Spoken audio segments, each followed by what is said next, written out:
and the Mengdotan, 2 of the 34 settlements recently approved.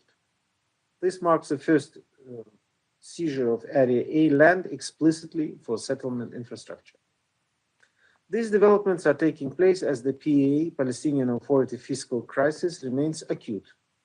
According to the PA, Israel is withholding some of $6 billion US in clearance revenues, preventing the PA from paying full salaries and delivering basic services.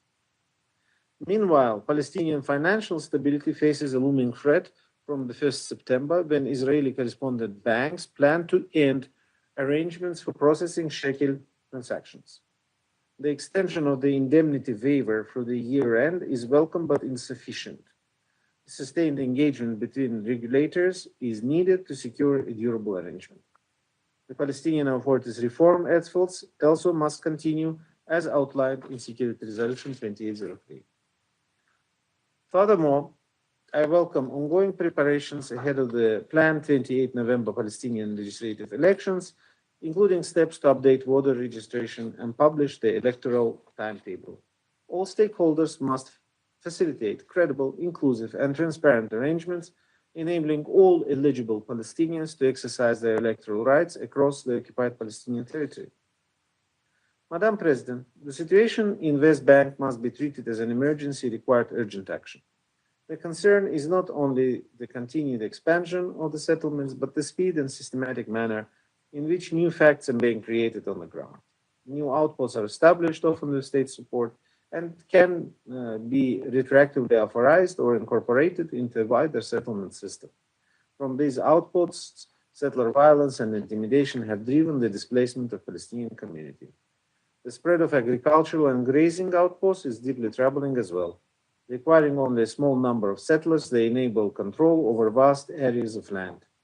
Israeli monitoring organizations report that agricultural and pastoral outposts now exercise effective control over close to 20% of the West Bank. On 10 August, members of my team participated in a PA-led diplomatic visit to Bethlehem Governorate, where only some 7% of the land falls under Area A. They observed firsthand the impact of Israeli policies constricting Palestinian movement while enabling settler encroachment, including incursions at the historic site of Solomon's Pools in Area A. Madam President, we must be clear-eyed about what's taking place. These are interconnected steps, not isolated developments. They are reshaping the West Bank, weakening Palestinian governance, and advancing de facto annexation. The stakes are high. If the West Bank continues to unravel, it will not only undermine the implementation of the Security Council Resolution 2803, which is the immediate focus of international community, but it will further erode the prospects for ending occupation and realizing a negotiated Israeli-Palestinian peace based on the two-state solution. We have the means to prevent further deterioration and advance a credible path forward. There is a broad consensus on the essential element of such path. Security Council Resolution 2803 must be implemented immediately and in full. The New York Declaration must be implemented together with the Resolution 2803 in a complementary and mutually reinforcing manner. Together and within the framework of the existing Council resolution, including Resolution 2334, they can provide the political vision and coordinated international effort needed to end unlawful occupation, advance the two-state solution, and resolve the conflict. We must act now collectively and determinedly to ensure concrete steps are taken towards that objective. UN remains committed to support all efforts in support of lasting peace between the Israelis and Palestinians based on 1967 borders, with Jerusalem as the capital of both states and both nations living in peace side by side. Thank you very much for your attention, Madam President. Thank you. And I thank Mr. Alakbarov for his briefing. I now give the floor to Ms. Hanan Suleiman. Madam President, Excellencies, thank you to Denmark for convening this important briefing. We meet as the situation facing children across the occupied West Bank, including East Jerusalem, continues to deteriorate. A grandmother told UNICEF colleagues that she was afraid to even step out of her home to put the rubbish outside because of nearly daily settler attacks. She described how an improvised incendiary grenade was thrown into her kitchen, setting the house on fire while her grandchildren were inside. She has since covered the windows with corrugated iron to try to protect her family. But the persistent sense of fear and insecurity haunts them, particularly for the safety of children while traveling to and from school. Imagine raising children under conditions like this, living behind metal-covered windows, afraid to step outside, afraid of what might happen to your children on the way to school, afraid of being exposed to violence in your home. For far too many Palestinian families, these fears have become part of daily life. Over the past 3 years, settler violence and increasingly militarized operations have escalated sharply across the West Bank. Children have been killed and injured, families have been displaced, homes, schools, and essential infrastructure have been attacked or destroyed. And the fundamental spaces of childhood, the home, the classroom, the street, the community, are becoming increasingly unsafe. Excellencies, the numbers tell us just how grave the situation has become. Between January 2024 and the end of July this year, 174 Palestinian children were verified killed by the UN in the West Bank, including East Jerusalem. That is more than one child every week. More than 1,500 were injured. Nearly half of those injured were wounded by live ammunition. Over the same period, 3 Israeli children were killed and 15 injured. Boys, particularly adolescent boys, account for most of the children who have been killed and injured. The UN continues to monitor and verify grave violations against children in the West Bank. These include incidents in which children were shot when they did not pose an imminent threat. Some were shot while running away, while others were simply caught in the violence around them. At the same time, incidents of settler violence are increasing. These have resulted in grave violations against children, which have been identified by the Secretary General in his latest annual report on children and armed conflict. These incidents leave more than physical wounds. Children who survive serious injuries may live with disabilities for the rest of their lives. Some face arrest. Others struggle to return to school. Exposing a child to violence, raids, intimidation, and displacement takes a profound psychological toll. Parents tell us about children struggling to sleep, children who are afraid to leave home, children withdrawing from school and their communities. And parents tell us something equally devastating, that they no longer feel capable of keeping their children safe. That is a terrible reality for any parent, and it is a terrible reality for any child. Excellencies, the impact extends far beyond those children directly affected by the violence. According to the education cluster, more than 800,000 children in the West Bank, including East Jerusalem, face barriers to safe and continuous education because of school closures, insecurity, movement restrictions, and damage to infrastructure.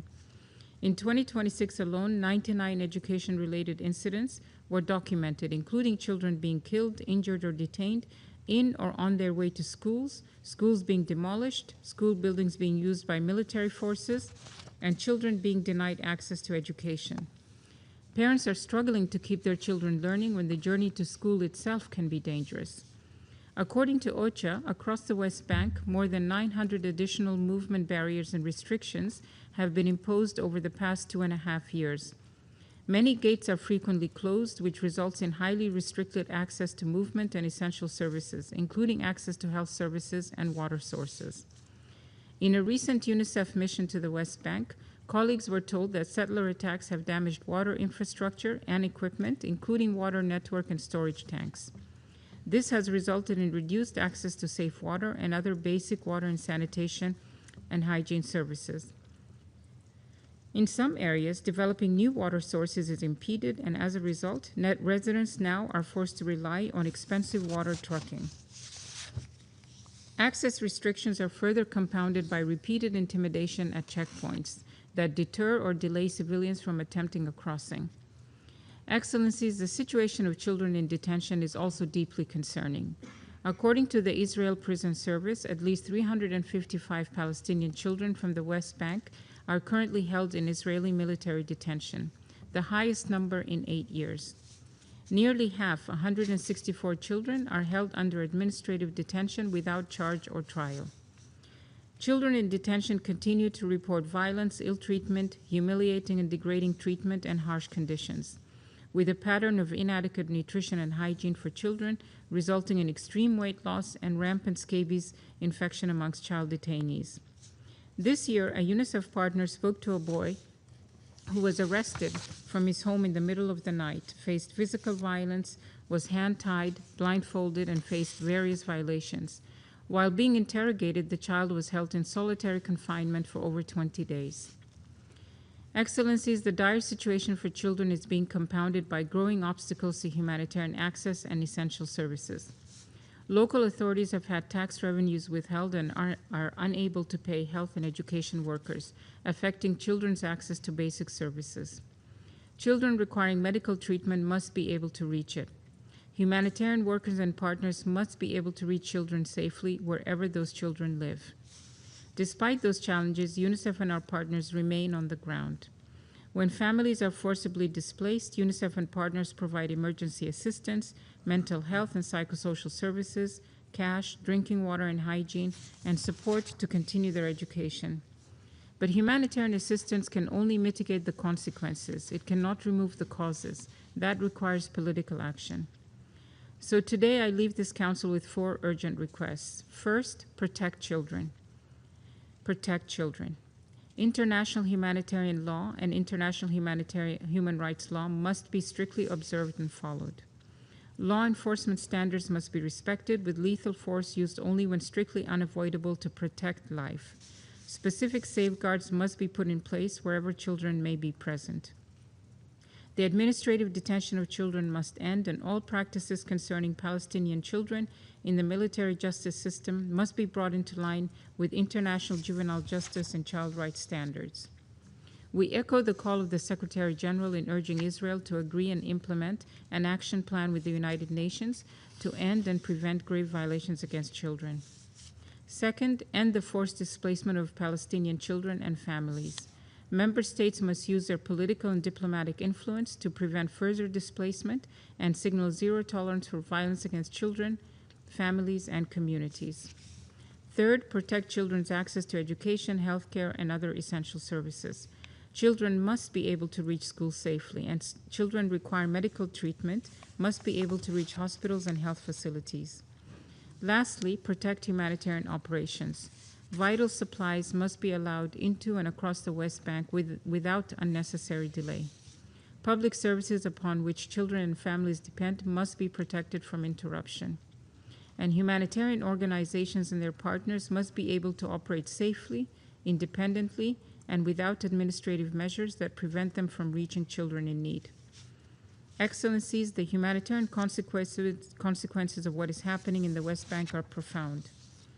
But behind every statistic is a child afraid to walk to school, a child recovering from a gunshot wound, a child held in detention, a child watching her family home being demolished, and a child sleeping behind corrugated iron because her grandmother is trying to keep fire from coming through the window again. These should not be the defining experiences of childhood. Children in the West Bank have the same rights as children everywhere: to live, to learn, to be protected, and to imagine a future beyond violence and fear. UNICEF will continue to advocate for the protection of all children and to provide humanitarian assistance and protection to every child we can reach. But humanitarian organizations cannot create the political conditions that children need to be safe. That responsibility rests with member states who have the power to change them. Thank you, Madam President. I thank Ms. Suleiman for her briefing. I now give the floor to those council members who wish to make statements. I give the floor to the representative of France. Madame la Présidente, je voudrais tout d'abord remercier le coordinateur spécial adjoint, M. Ramiz Alakbarov, et la directrice exécutive adjointe d'UNICEF, Mme Hanan Suleiman, pour leurs interventions.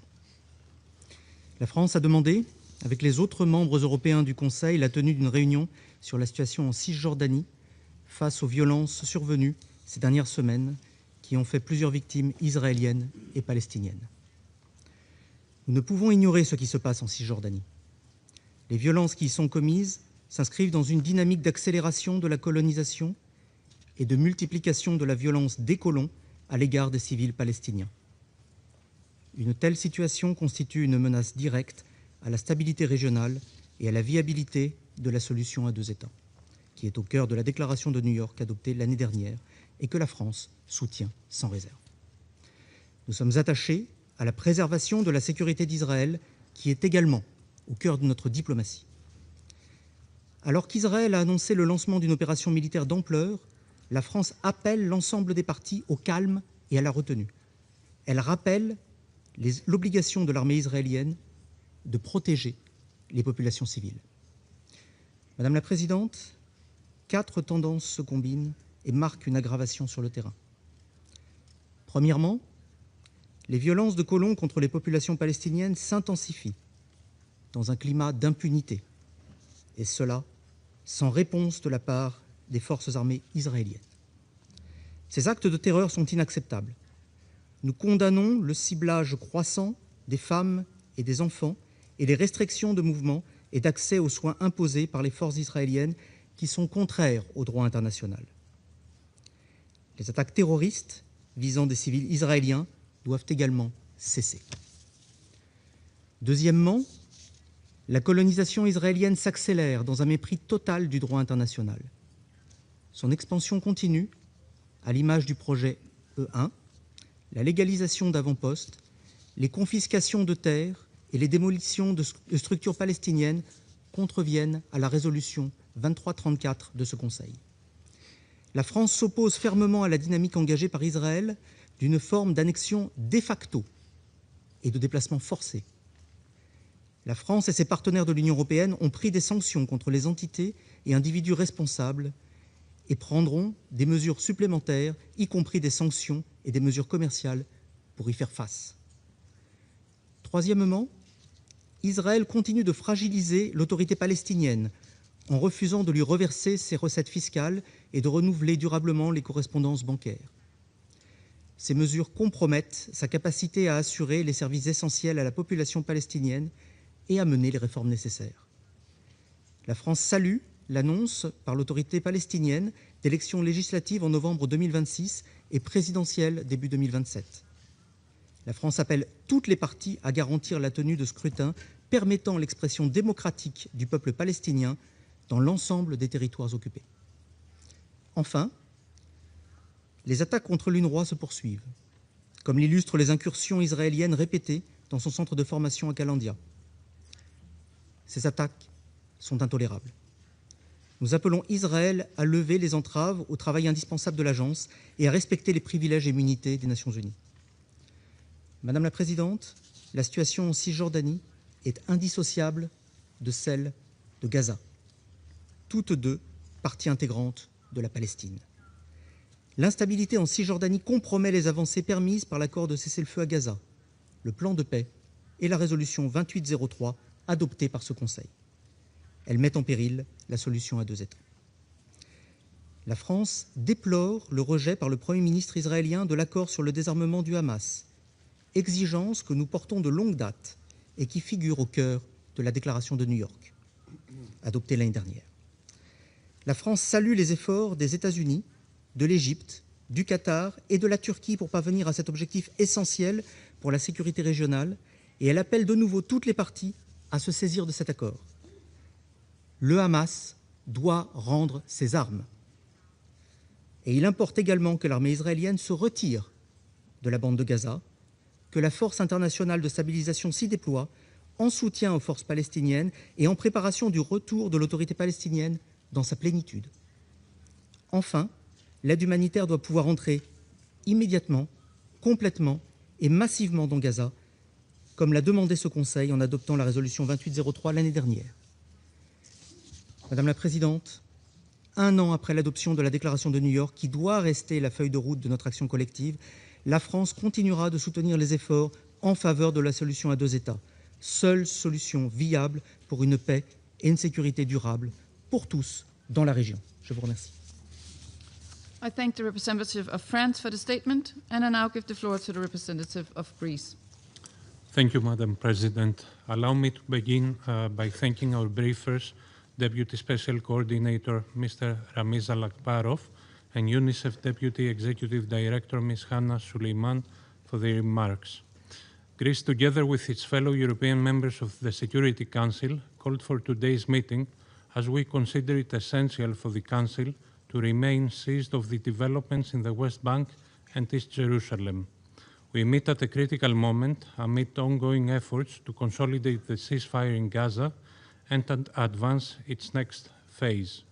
We must thus ensure that the prospects for peace are not eroded by developments on the ground in both Gaza and the West Bank, which constitute a single, indivisible territorial unit of a future Palestinian state. Madam President, the situation in the West Bank and East Jerusalem remains concerning.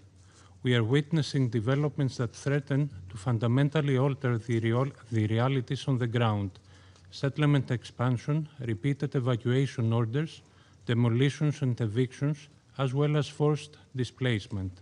Such actions run counter to international law and Security Council Resolution 2334, while continuously eroding the foundations upon which the two-state solution must be built. The rise in settler violence targeting Palestinian civilians, including Christian communities, is a source of grave concern and should be addressed promptly. Thorough investigations, prosecution of perpetrators, and effective follow-up remain essential. At the same time, Greece firmly condemns terrorism and all attacks against civilians. Israel has legitimate security concerns which must be addressed in accordance with international law. We call on all sides to exercise maximum restraint and to refrain from actions or rhetoric that could fuel further violence and escalation. We also reiterate the paramount importance of preserving and respecting the historic and legal status quo of the holy sites in Jerusalem. Any actions that undermine this long-standing arrangement are deeply concerning and must be avoided.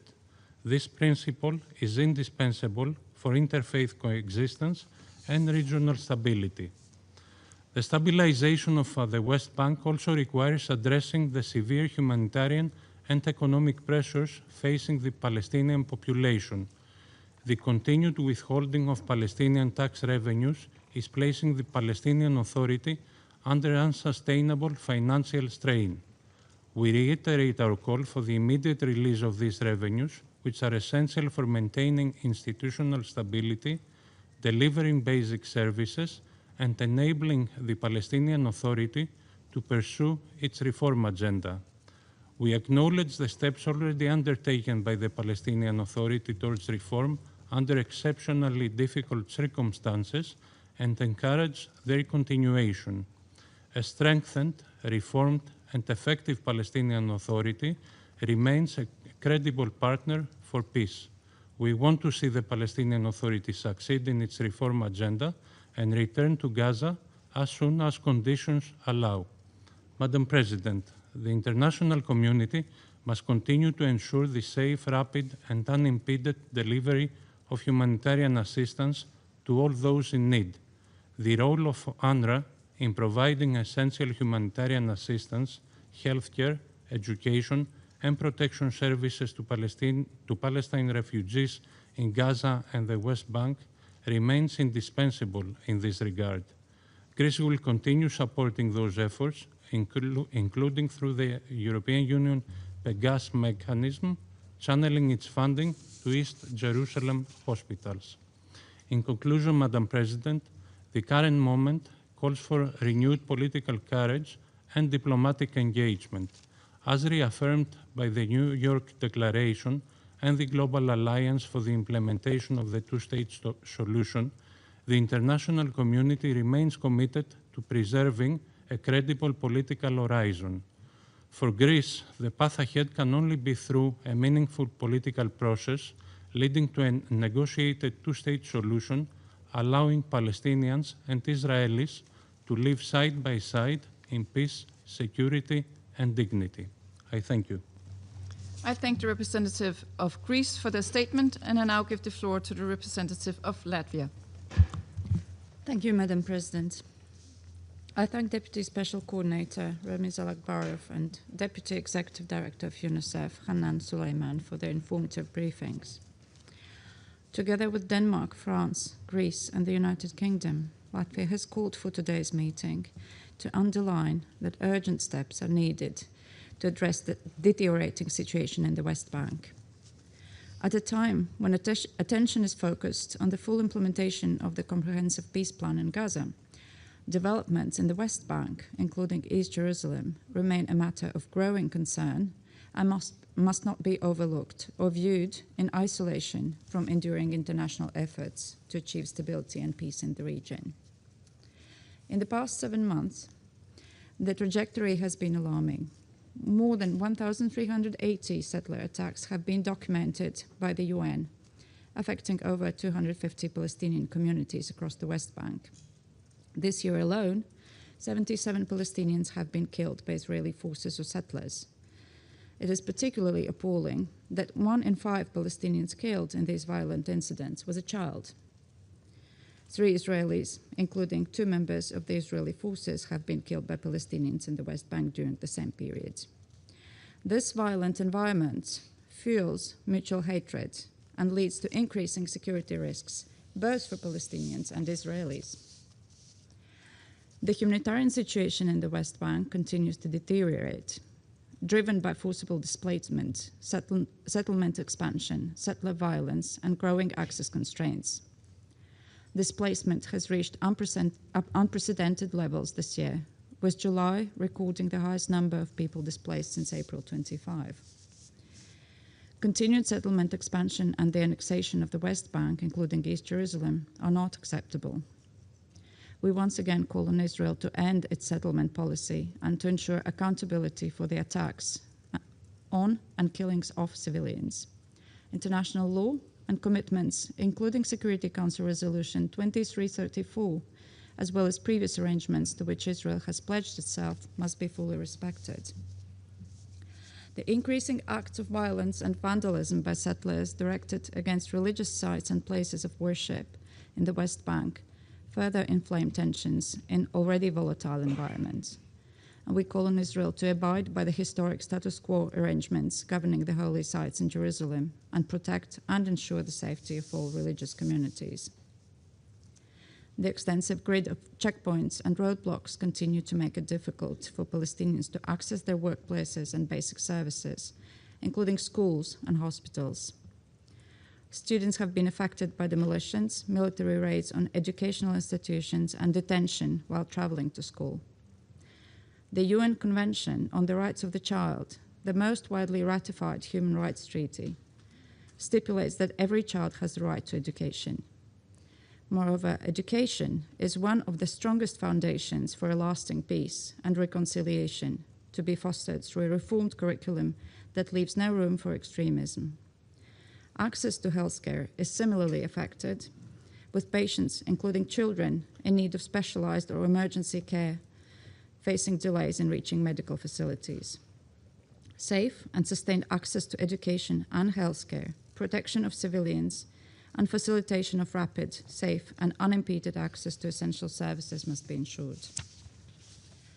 The measures contributing to the Palestinian Authority's fiscal crisis and undermining the Palestinian economy are deeply concerning. Israel must ensure that the Palestinian banking sector can operate unobstructed and that withheld tax revenues are released, enabling the Palestinian Authority to meet its budgetary obligations and provide essential services. At the same time, the Palestinian Authority must fulfill its commitments to pursue meaningful, comprehensive reforms. This must include strengthening governance and accountability, addressing radicalization, ensuring provisions of basic services, including education, in line with the UNESCO standards, and reforming the payment system for families of prisoners. Concrete steps must also be taken to prevent incitement, discourage violence, and promote peaceful coexistence. Progress on these commitments is an essential part of international support for the Palestinian Authority and its institutions, while awaiting holding fair and inclusive elections as announced. Madam President, for decades we have witnessed that military power, as well as armed resistance, fuels the recurring cycle of violence, reignited by proponents of extreme views on both sides. This trajectory does not constitute a path to sustainable peace. Addressing both the security concerns and the legitimate aspirations of Israelis and Palestinians requires renewed momentum. The full implementation of the comprehensive plan, as put forward by President Trump and endorsed by the Security Council in Resolution 2803, requires genuine engagement by all parties.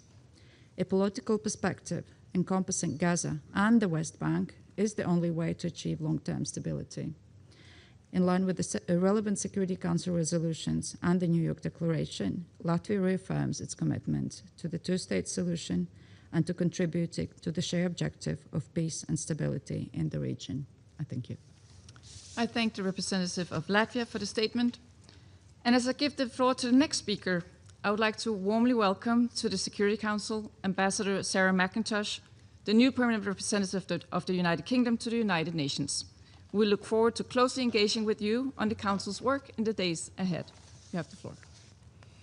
Thank you, Madam President. It's an honour to be here, and I look forward to working with all colleagues here and across the United Nations family. Thank you for the introduction. Thank you, Deputy Special Coordinator Alakbarov and Deputy Executive Director Suleiman for your briefings. The United Kingdom is clear that the only credible path to lasting peace and security remains a two-state solution, with a safe and secure Israel alongside a sovereign and viable Palestinian state made up of Gaza and the West Bank, including East Jerusalem.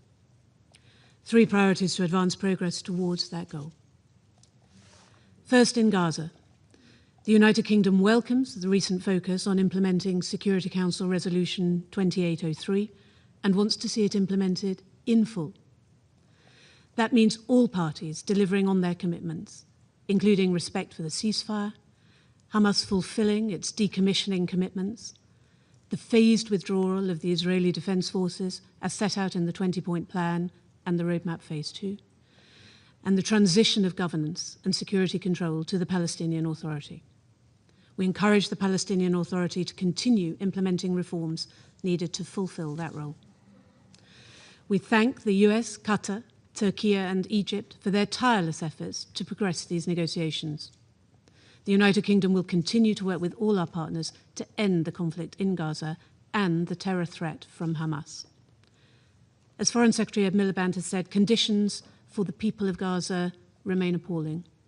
Israeli authorities must end unacceptable restrictions on aid and enable safe, sustained and unhindered humanitarian access across Gaza. Second, addressing violence in the West Bank. The United Kingdom condemns escalating violence across the West Bank. In July alone, 13 Palestinians and 2 Israelis were killed. Recent attacks by Israeli settlers on Palestinian villages and communities, in some cases alongside Israeli Defense Force personnel, are appalling. These are not isolated incidents. OCHA's July report records more than 1,300 settler-related incidents, affecting over 250 Palestinian communities, around 900 Palestinians injured, and more than 3,200 displaced. And at least 3 Israelis have been killed and 24 injured this year. Children are among the most affected by this conflict. They are being exposed to repeated violence, displacement, and disruption due to movement restrictions and military operations. On the 4th of August, Israeli forces demolished 3 donor-funded classrooms at Shab al-Batum school, just weeks before the start of the school year. We call on the government of Israel to fulfill their obligations to protect the Palestinian population of the occupied territory. We welcome recent arrests and indictments by Israeli authorities of the perpetrators of settler violence.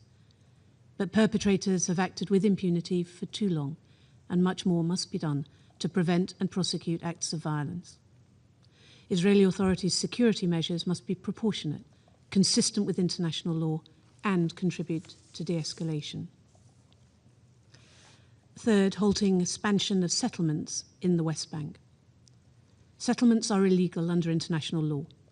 They undermine the viability of a two-state solution, and they fuel insecurity for both Palestinians and Israelis. The government of Israel has approved 104 settlements in 4 years, an increase of 80%, and allocated unprecedented funding to the construction of new settlements. The United Kingdom condemns threats to expand illegal settlements and outposts and opposes the decision to reintroduce the E1 settlement plan, which aims to cut the West Bank in half. We're alarmed by recent mass incursions at the Haram al-Sharif Temple Mount. The status quo on Jerusalem's holy sites must be respected. Madam President, in the past weeks, we have seen renewed efforts to implement Resolution 2803, which offers the most viable pathway towards lasting peace. The deteriorating trajectory in the West Bank must not undermine that hard-won process. Thank you. I thank the representative of the United Kingdom, and I now give the floor to the representative of the Democratic Republic of the Congo. Madame la Présidente, la République démocratique du Congo remercie le coordonnateur spécial adjoint pour le processus de paix au Moyen-Orient, M. Ramiz Alakbarov, ainsi que la directrice exécutive adjointe de l'UNICEF, Mme Anna Suleiman, pour leurs exposés édifiants. Il y a à peine un mois, le 29 juin dernier, ma délégation avait déjà eu l'occasion d'exprimer sa préoccupation face à la persistance des violences et des tensions en Cisjordanie. Les événements survenus depuis lors ne font malheureusement qu'accentuer cette inquiétude et mettent en évidence l'urgence de maintenir les conditions propices à l'établissement d'une paix durable. La République démocratique du Congo considère que la désescalade et la prévention de nouvelles tensions doivent rester une priorité absolue, dans l'intérêt de toutes les populations concernées et de la stabilité régionale. La République démocratique du Congo condamne toute violence contre les populations civiles palestiniennes comme israéliennes, ainsi que tout acte de terrorisme, et appelle toutes les parties à faire preuve de la plus grande retenue. Mon pays suit avec une attention soutenue l'évolution de la situation et les difficultés croissantes auxquelles sont confrontées les populations civiles, notamment en Cisjordanie, y compris à Jérusalem-Est. Les déplacements, les entraves à l'accès et les perturbations des services essentiels continuent d'affecter les communautés les plus vulnérables. Ma délégation est particulièrement attentive à la situation des enfants, qui sont les premières victimes des conséquences de cette instabilité.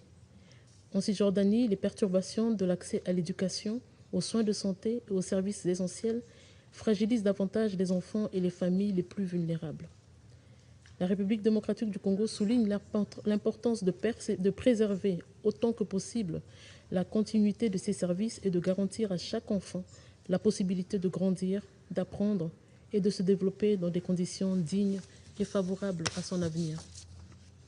C'est ici le lieu pour la République démocratique du Congo de réaffirmer l'importance de la pleine mise en œuvre de la résolution 2334 de 2016 du Conseil de sécurité, ainsi que du respect des obligations découlant du droit international.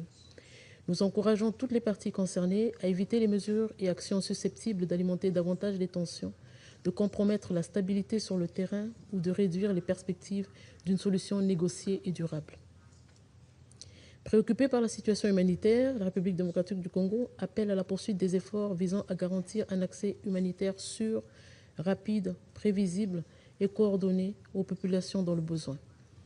Elle salue à cet égard les efforts déployés par les agences des Nations Unies et les organisations humanitaires qui poursuivent leur mission dans des circonstances difficiles.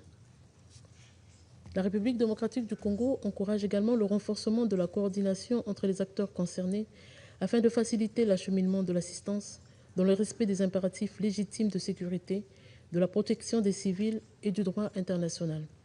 Une attention particulière doit être accordée à la protection du personnel humanitaire ainsi qu'à la continuité des services essentiels, notamment dans les domaines de la santé, de l'éducation, de l'eau et de l'assainissement. Madame la Présidente, le gouvernement de mon pays est convaincu que la réponse aux défis actuels doit s'inscrire dans une perspective politique plus large. La communauté internationale doit continuer à soutenir les efforts visant à créer les conditions d'une paix durable, fondée sur le dialogue, le respect du droit international et la prise en compte des préoccupations légitimes de sécurité de toutes les parties. La République démocratique du Congo reconnaît également les préoccupations légitimes de sécurité d'Israël et souligne que celles-ci, comme la protection des populations civiles, doivent être prises en compte dans le plein respect du droit international. Elle encourage ainsi toutes les parties à privilégier la retenue, à poursuivre le dialogue et à s'abstenir de toute action susceptible d'aggraver davantage la situation sur le terrain. Seul un processus politique crédible négociée et fondée sur les résolutions pertinentes des Nations Unies permettra de parvenir à une paix juste, globale et durable, offrant aux populations la sécurité, la dignité et la stabilité auxquelles elles aspirent légitimement. Madame la Présidente, en guise de conclusion, la République démocratique du Congo réaffirme son attachement au respect du droit international, à la protection des populations civiles et à la recherche d'une solution politique durable. Elle demeure convaincue que la voie du dialogue, de la retenue, de la coopération doit prévaloir sur celle de la confrontation afin de préserver les perspectives de paix et de stabilité dans la région. La République démocratique du Congo appelle ainsi la communauté internationale à poursuivre ses efforts avec constance et détermination afin de créer les conditions propices à une paix durable fondée sur la coexistence, la dignité et la sécurité pour tous. Je vous remercie. I thank the representative of the Democratic Republic of the Congo, and I give the floor to the representative of Liberia. Thank you. Thank you, Madam President. Liberia thanks the Deputy Special Coordinator for the Middle East Peace Process and the Deputy Executive Director of UNICEF for their qualified briefings. Excellencies, 79 years ago, Liberia cast its vote for UN Resolution 181, a vision of two sovereign homes, an Arab state and a Jewish state. One was born, and Liberia was among the first to recognize it. The other has spent nearly 8 decades caught in the cruel physics of occupation, displacement, and unfulfilled promise. Liberia has never withdrawn that vote. Today, this council treats the two-state solution like a permanent destination we describe in briefings rather than a political decision we actually enforce. We deplore, we adjoin, and meanwhile, physical facts on the ground are set in concrete. The latest UN reports lay bare a rapidly deteriorating reality across the West Bank.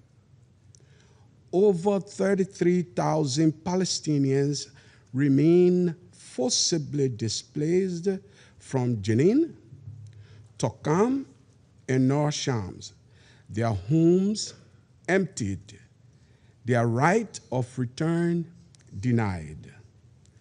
Acceleration of the E1 settlement project and ongoing land grabs threaten to sever the West Bank in two, dealing an irreversible blow to any viable contiguous Palestinian future. These are not administrative adjustments. They are the systematic burial of peace. Yet, Liberia's clarity remains absolute on two non-negotiable principles. First, security is indivisible. No durable peace can ever take root while Israelis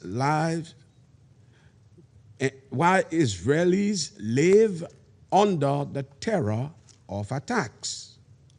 We condemn such violence unequivocally.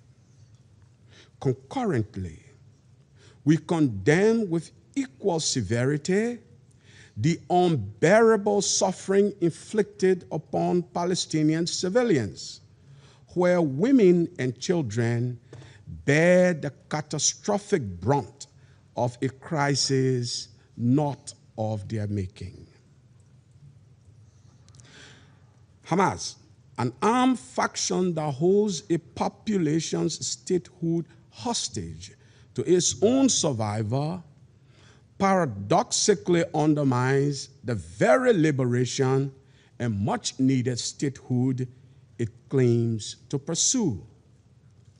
The full implementation of Resolution 2803 and the decommissioning of non-state weapons are essential to establishing one legitimate government, one law, and one accountable security authority.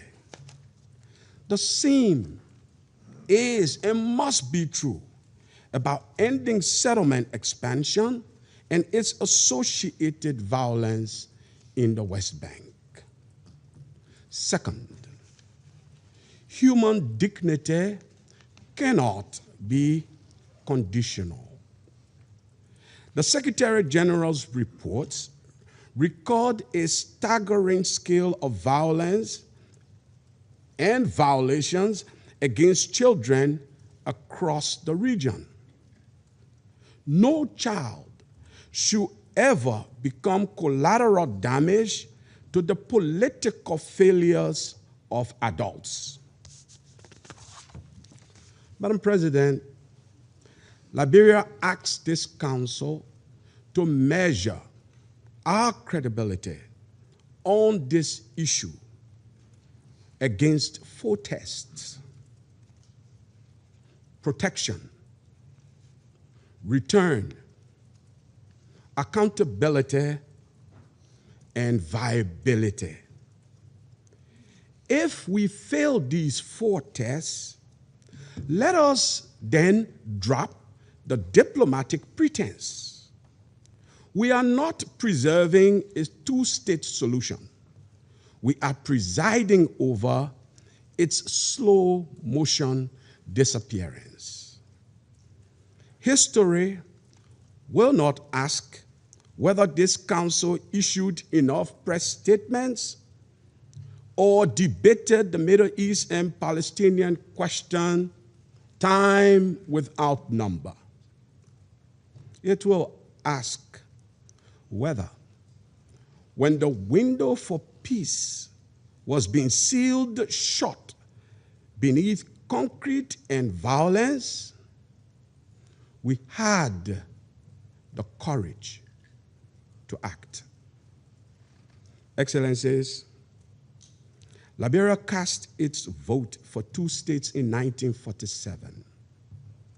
79 years later, we continue to stand for the security of both peoples, the dignity of both peoples, and the absolute right of their children to inherit a future defined by peace, definitely not by perpetual war. I thank you for your kind attention. I thank the representative of Liberia for the statement, and I now give the floor to the representative of Pakistan. Thank you, Madam President. The distinguished permanent representative of Liberia just reminded, and very rightly, this Council of its responsibilities towards this situation that we are discussing. And the 2 briefings we have heard today are, in fact, calls for action. The situation as presented is grave. The figures quoted speak for themselves. Deputy Special Coordinator Ramiz Alakbarov provided the crux. These are not isolated developments. These are interconnected steps building on decades of conflict and occupation that are undermining the prospects of the 2-state solution. And Deputy Executive Director Hannah Suleiman informed us of the wide-ranging humanitarian consequences of what was happening in the West Bank, especially for children, and again rightly called for protection. The Council must respond because The situation in the occupied West Bank is deteriorating rapidly.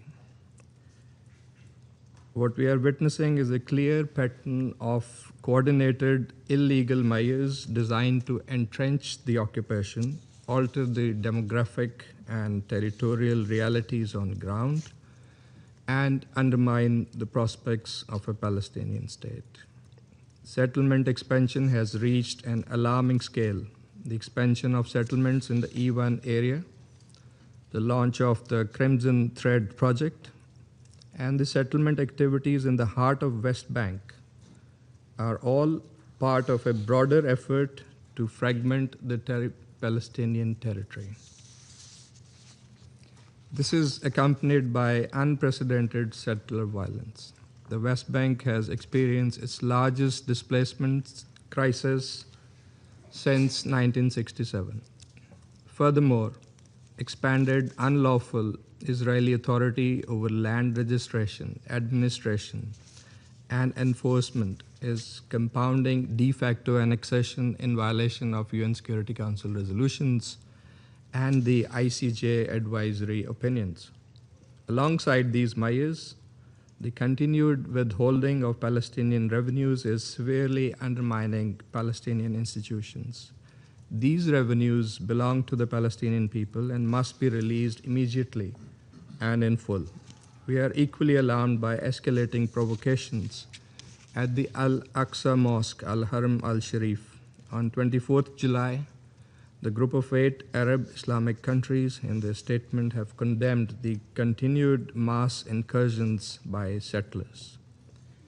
The cumulative effect of these mutually destructive policies and actions is intimidation, dispossession, and forced displacement, thereby perpetuating the cycle of occupation and annexation, all in flagrant violation of international law. Madam President, in Gaza, the humanitarian situation is extremely fragile. President Trump's comprehensive plan to end the Gaza conflict provided an important opportunity to alleviate humanitarian suffering and advance a credible pathway to Palestinian self-determination and statehood. This opportunity must not be allowed to be squandered. Pakistan has welcomed the positive developments under the Board of Peace towards the implementation of the Gaza Peace Plan and Resolution 2803. We appreciate the mediators, including the US, Egypt, Qatar, and Turkey, for their sustained efforts. However, Israel's continuing military escalations and recent rejection of the roadmap risk undermining this diplomatic process and jeopardizing the prospects for peace. In view of the concerning developments, the international community and this Council in particular must act without delay. First, the Council must ensure that Israel, the occupying power, immediately halt all settlement activity and reverse all unlawful measures aimed at altering the status, character, and demographic composition of the occupied Palestinian territory in line with relevant Security Council resolutions, including 2334. Second, settler violence needs to end immediately, and those responsible must be held accountable. Third, the Palestinian people must be provided international protection, as also requested by the Palestinian president in his letter to the Council. And the Council must respond to the 4 recommendations concerning protection that were made by the UNICEF representative today. Fourth, Israel must respect the historical and legal status quo at the holy sites, including Al-Aqsa Mosque, Al-Haram Al-Sharif, and halt all provocative actions. Fifth, the Security Council Resolution 2803 and the comprehensive peace plan must be implemented fully and in good faith. The Council must have a serious discussion how to tackle the obstacles and violations. Madam President, as the foreign ministers of the group of 8 Arab and Islamic countries, including Pakistan, affirmed on 6th August in their statement, the ongoing Israeli violations in the Gaza Strip cannot be viewed in isolation from the attacks carried out by settlers in the occupied West Bank, the unlawful expansion of settlements, and the unilateral measures aimed at altering the status quo in occupied Jerusalem. Taken together, these practices constitute a systematic policy aimed at imposing a fait accompli by force, undermining the foundations of the two-state solution. Madam President, the situation is approaching a dangerous tipping point. Unless this trajectory is reversed, the consequences for the two-state solution and for peace and stability across the region could be catastrophic. The path to peace is clear. It lies in ending the Israeli occupation and enabling the Palestinian people to exercise their inalienable right to self-determination through the establishment of an independent, sovereign, viable, and contiguous state of Palestine based on the pre-1967 borders with Al-Quds al-Sharif as its capital. It is the only credible foundation for a just, lasting, and comprehensive peace in the region. I thank you. I thank the representative of Pakistan for the statement, and I now give the floor to the representative of the Russian Federation. Госпожа председатель, Россия поддержала созыв сегодняшнего заседания Совета Безопасности с целью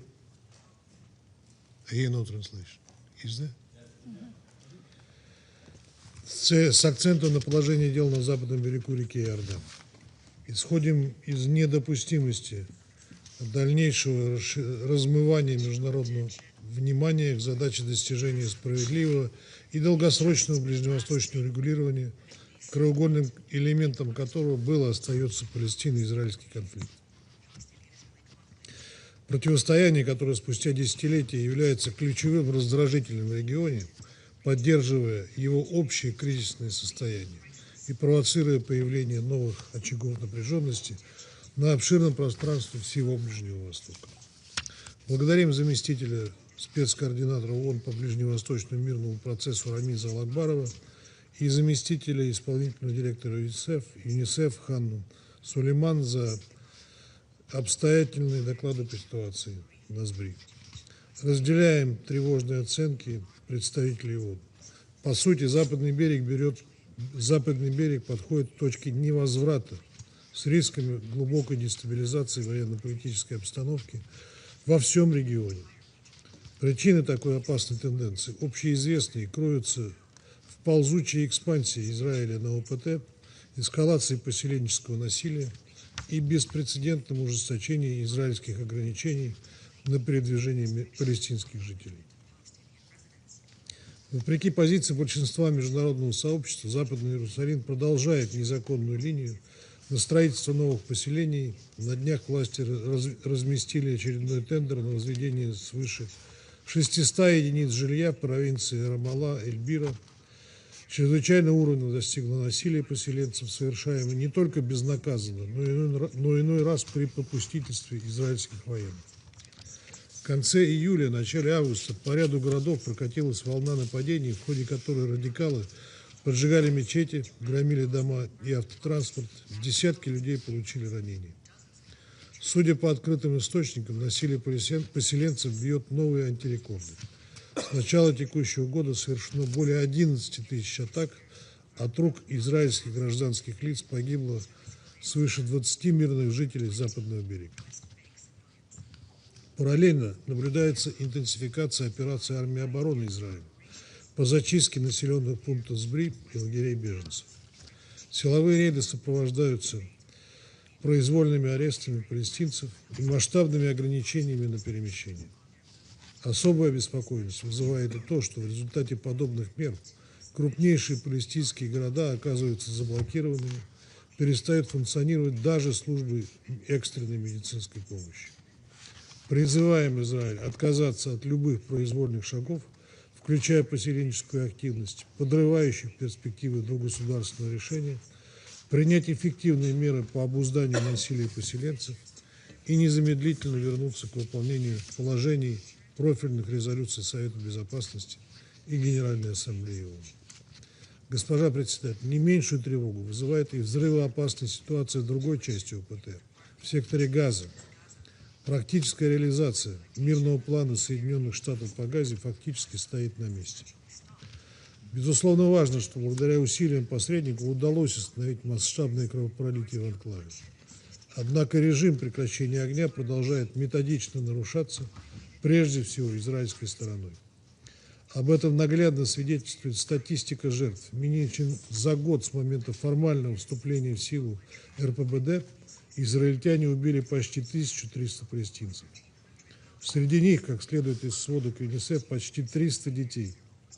То есть в течение последних 300 дней в Газе ежедневно от рук израильских военных погибал один ребенок.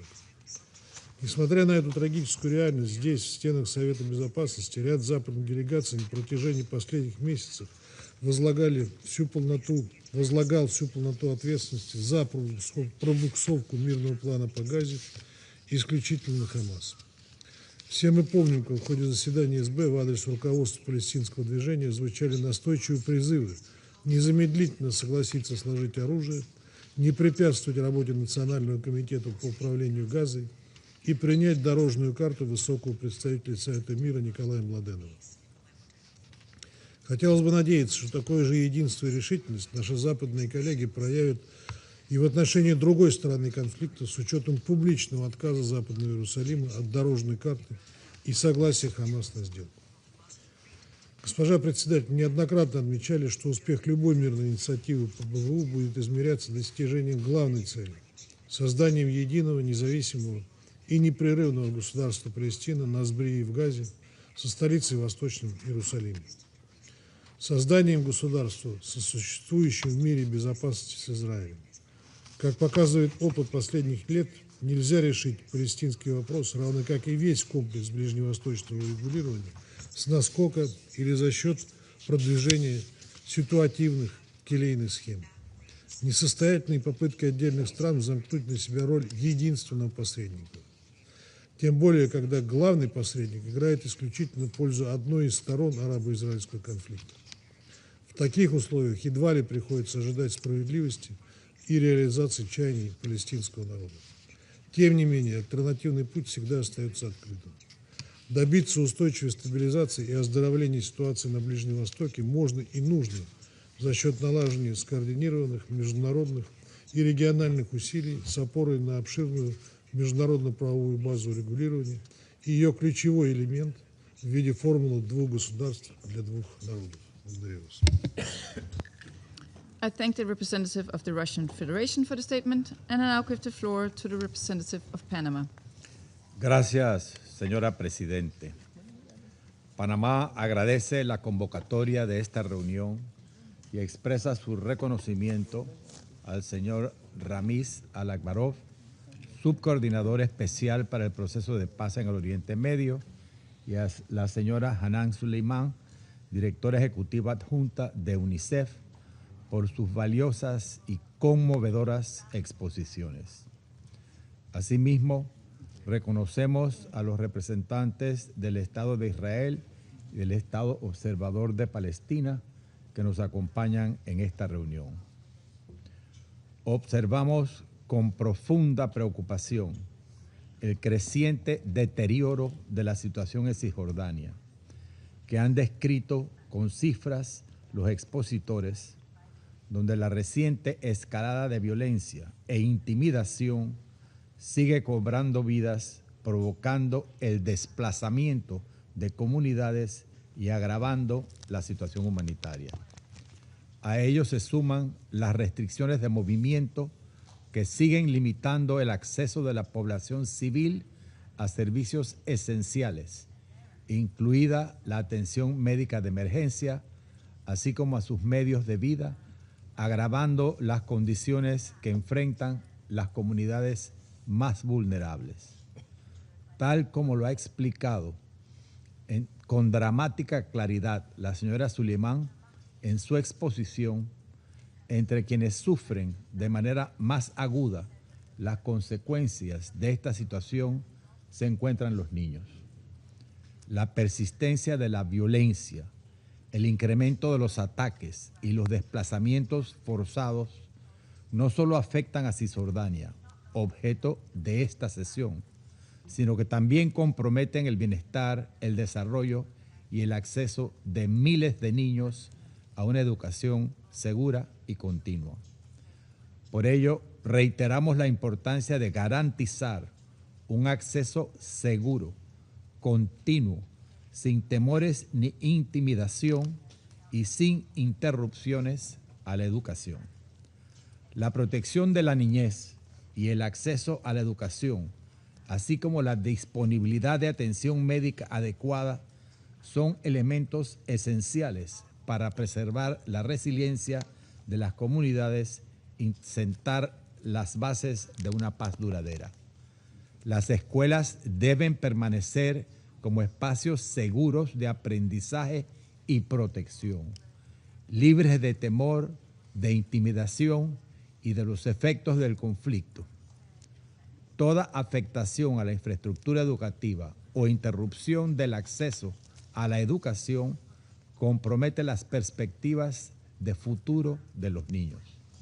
Señora Presidente, la violencia no solo cobra vidas y destruye medios de subsistencia, también genera un clima de temor permanente que limita la libertad de movimiento, expone a las personas víctimas de los ataques a riesgo de desplazamiento y deteriora su salud física y mental al convertir actividades cotidianas como salir de casa en una fuente constante de inseguridad. Por ello, protección de la población civil debe seguir siendo una propiedad inmediata, en pleno respeto del derecho internacional, incluido el derecho internacional humanitario, así como de las resoluciones pertinentes de este Consejo.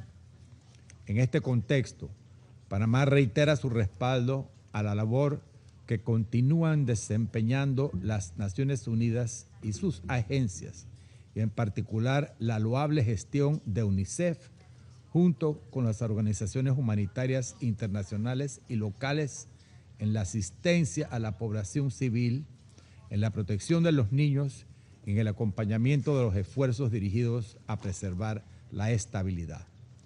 Esa labor debe poder desarrollarse con seguridad, independencia e imparcialidad, en pleno respeto del derecho internacional, incluido el derecho internacional humanitario.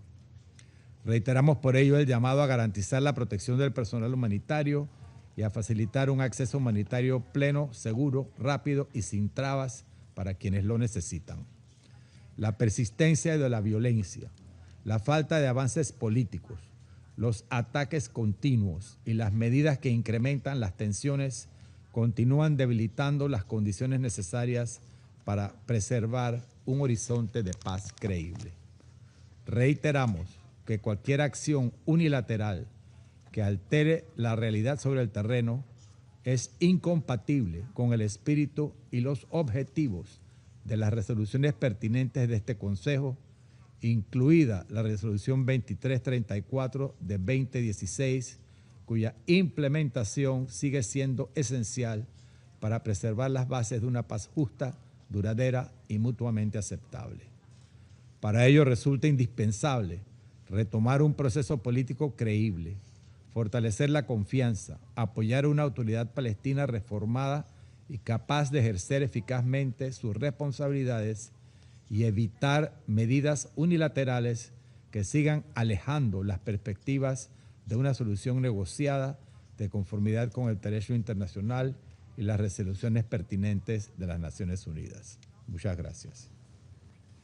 I thank the representative of Panama for the statement, and I now give the floor to the representative of China. 谢谢主席。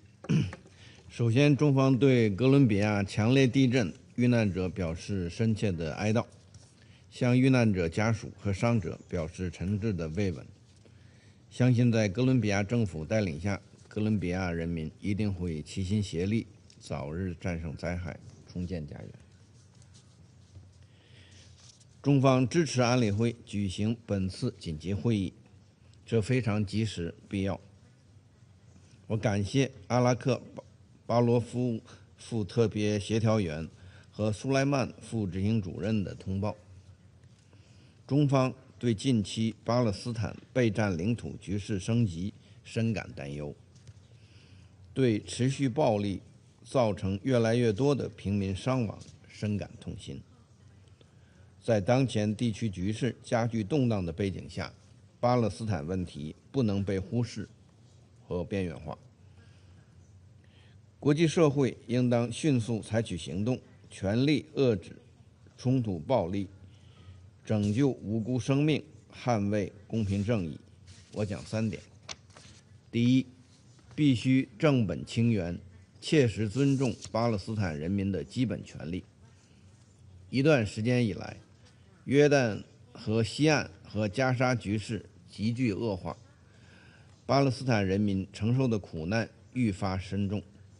究其根本，是因为国际法基本原则未得到遵守，巴勒斯坦人民享有的生存权和发展权长期遭到漠视。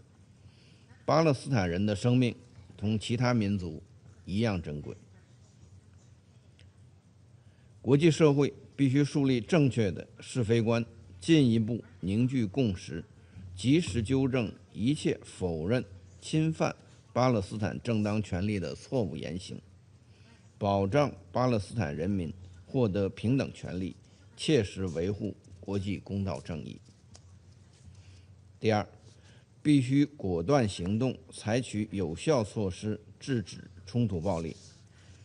约旦河西岸形势危险升级，占领方推进定居点扩张计划，侵犯和破坏宗教场所，封锁难民营，并实施大规模逮捕，定居者暴力愈演愈烈。联合国近东巴勒斯坦难民救济和工程处培训中心2次遭到强闯，令人震惊。保护平民不是空洞的口号，而是占领方应尽的国际法义务。以色列必须落实安理会第2334号决议，停止定居点活动，遏制定居者暴力，确保严肃问责。工程处根据授权正常履职应该得到尊重。加沙的形势同样令人担忧。和平委员会宣布停火协议第2阶段安排取得进展后，以色列仍拒绝停止在加沙的军事行动。停火协议达成已满300天，但持久停火气未实现。根本症结不是缺少停火方案，而是缺少停火的政治意愿。中方呼吁以色列和有关各方真诚全面履行加沙停火协议，呼吁以色列遵守国际人道法，解除人道物资准入限制，对当事方有重要影响的国家应为缓和局势采取切实行动。第三，必须锚定方向，全力重振2国方案的政治前景。2国方案是国际社会公认的解决巴勒斯坦问题的唯一可行路径，任何犹豫、质疑、动摇都不可接受。加沙和西岸都是巴勒斯坦国不可分割的组成部分，以色列应尽快结束对巴勒斯坦领土的非法占领，停止破坏巴勒斯坦民族权力机构的治理基础。国际社会应当充分尊重巴勒斯坦人民的意愿，秉持8人制8的原则，推进加沙战后重建，回归2国方案的正确轨道，早日实现巴勒斯坦独立建国。唯有如此，才能实现巴勒斯坦和以色列的和平共处，实现中东地区的长治久安。主席女士，中方在巴勒斯坦问题上始终站在和平一边，站在公道一边，站在良知一边。中方将一如既往地支持巴勒斯坦争取民族合法权利的正义事业，推动早日结束巴勒斯坦人民的苦难，为地区重回稳定、人民重获安宁做出不懈的努力。谢谢主席。I thank the representative of China for the statement, and I now give the floor to the representative of Bahrain. سيدة الرئيسة، نثمن عقد هذا الاجتماع الذي ينعقد في توقيت بالغ الحساسية، ونشكر مقدمي الإحاطات نائب المنسق الخاص رامز ألاكباروف ونائبة المديرة التنفيذية لليونسف حنان سليمان على إحاطتيهما الشاملتين. ونود التطرق إلى النقاط التالية. أولاً، انطلاقاً من دعم مملكة البحرين للجهود الدولية والإقليمية الرامية إلى إنهاء الصراع في قطاع غزة، بما في ذلك الخطة الشاملة لإنهاء الحرب في القطاع، والدور المنتظر لمجلس السلام في دعم ترتيبات عملية تسهم في الاستقرار وإعادة العمار وتحسين الأوضاع المعيشية والدفع نحو مسار سياسي جاد وموثوق، تؤكد المملكة أن نجاح أي مسار للسلام يتطلب كذلك معالجة التصعيد المقلق في الضفة الغربية، باعتباره عاملاً من شأنه تقويض الثقة وإضعاف فرص حل الدولتين. وتتمثل أبرز مظاهر هذا التصعيد في التوسع الاستيطاني ومصادرة الأراضي وهدم المنازل والمدارس والقيود المفروضة على المدن والمخيمات وتصاعد عنف المستوطنين ومحاولات فرض واقع أحادي الجانب، بما يزيد من معاناة المدنيين ولا سيما الأطفال ويهدد فرص التهدئة والسلام. وأن ما يبعث على القلق هو تصاعد وتيرة العنف ضد الشعب الفلسطيني في الضفة الغربية بشكل غير مسبوق في ظل غياب المساءلة، حيث قتل 76 فلسطينياً في الضفة منذ بداية عام 2026 بحسب الإحصائيات الأممية. وفي هذا السياق تؤكد مملكة البحرين على أهمية حماية المدنيين وحماية الأطفال من تداعيات هذا التصعيد الشديد الخطورة. تحذر مملكة البحرين من تداعيات السياسات والإجراءات والممارسات المذكورة لكونها أحادية الجانب وتهدف إلى فرض واقع جديد، وتنتهك القانون الدولي بما في ذلك القانون الدولي الإنساني وقرارات مجلس الأمن ذات الصلة والحقوق غير القابلة للتصرف للشعب الفلسطيني الشقيق، كما تتعارض أيضاً مع الإجماع الدولي الرافض لضم أي جزء من الأرض الفلسطينية. ثانياً، أن الانتهاكات بحق المقدسات الإسلامية والمسيحية ومحاولات تغيير هوية مدينة القدس هي أبرز عوامل الاحتقان المقلق في الضفة، ونحذر في هذا السياق من التداعيات الخطيرة لهذه الممارسات على مشاعر ملايين من المسلمين والمسيحيين حول العالم، وما قد تسببه من تأجيج للتوتر. كما تجدد المملكة التأكيد على أهمية خطاب التعايش والتسامح في مواجهة الفكر والسلوك المتطرف، وتشدد على ضرورة احترام الوضع التاريخي والقانوني القائم في الأماكن المقدسة، ووقف الانتهاكات لا سيما أعمال الحفر غير القانونية أسفل وحول المسجد الأقصى. وعلى هذا الصعيد تؤكد مملكة البحرين أن المسجد الأقصى المبارك والحرم القدسي الشريف بكامل مساحته هو مكان عبادة خالص للمسلمين، مشيرة إلى أن إدارة شؤون المسجد الأقصى خاضعة للوصايا الهاشمية التاريخية على المقدسات الإسلامية والمسيحية في القدس الشريف. وفي هذا الصدد نرحب بمبادرة المملكة الأردنية الهاشمية الشقيقة لعقد الاجتماع الوزاري الطارئ ومخرجاته، والذي عقد في العاصمة الأردنية عمان في 5 أغسطس الجاري. ثالثاً وأخيراً، تؤكد مملكة البحرين أن القدس الشرقية جزء من الأرض الفلسطينية التي تشمل الضفة الغربية وغزة، وهي عاصمة للدولة الفلسطينية التي يجب أن تتجسد على خطوط 4 يونيو 1967 لتعيش بأمن وسلام إلى جانب دولة إسرائيل، تحقيقاً لحل الدولتين وسبيلاً للتوصل إلى التكامل الإقليمي المنشود بما يحقق الأمن والاستقرار والازدهار لكافة شعوب المنطقة. وشكراً السيدة الرئيسة. I thank the representative of Bahrain for the statement, and I now give the floor to the representative of Somalia. Madam President, allow me to begin by thanking Deputy Special Coordinator Alakbarov and UNICEF Deputy Executive Director Suleiman for their updates and for the UN's continued work in the occupied Palestinian territory. Somalia remains deeply troubled by the recent surge in violence across the occupied West Bank, including East Jerusalem. The past weeks have seen more civilian deaths, injuries, displacement, and destruction, worsening an already dire humanitarian and security situation. We unequivocally condemn the growing violence and terrorism from Israeli settlers against Palestinian communities, often in a context where Palestinians are left unprotected. These attacks on civilians are not isolated incidents. They are happening in a wider context of long-standing occupation, illegal settlement expansion, demolitions, evictions, military operations, movement restrictions, land seizures, and ongoing settler violence. Together, these factors are eroding the foundation of Palestinian life in the West Bank. Since January 2025, over 33,000 Palestinians have been forcibly displaced by Israeli military operations in Jenin, Tulkarm, and Nur Shams camps, which is the largest displacement since 1967. Many more lives remain at imminent risk. Settler violence is a major driver of this crisis, with more than 1,800 attacks in 2025 alone, affecting some 280 Palestinian communities. This pattern must be reversed.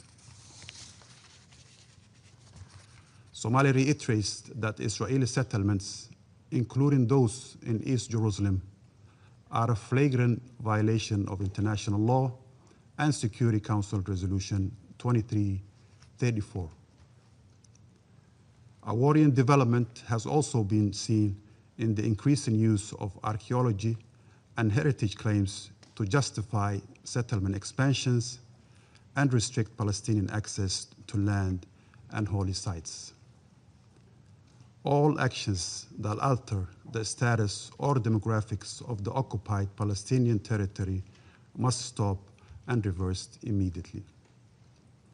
We are particularly alarmed by measures that fragment the Palestinian territory, threatening its viability as a contiguous sovereign state.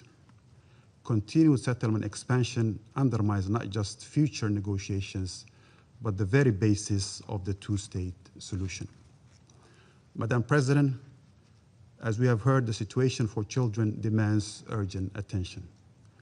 Palestinian children are facing violence, displacement, detention, abuse, and disruption of their education. Prolonged insecurity is inflicting severe psychological distress. School closures, movement restrictions, and attacks on education have become alarmingly common. The ongoing financial crisis and the disruptions to UNRWA schools make matters worse. Children must not grow up seeing violence, occupation, and displacement as a normal daily occurrence.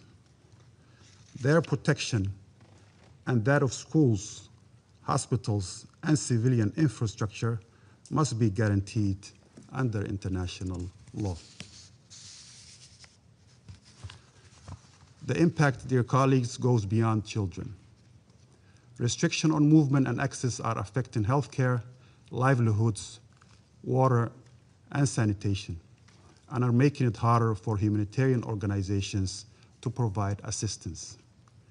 Humanitarian workers themselves face growing danger and obstacles.